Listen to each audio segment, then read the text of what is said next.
everyone, welcome to my channel. This is Rebecca.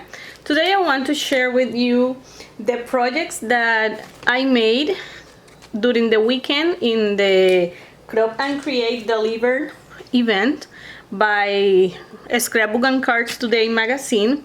It was from November 5 to 7 and it was amazing. We made a total of 19 layouts, a mini album, 2 traveler notebooks, and a few more things that we did as make and take, like coloring and stuff like that.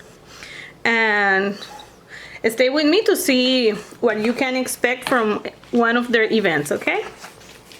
So here they are.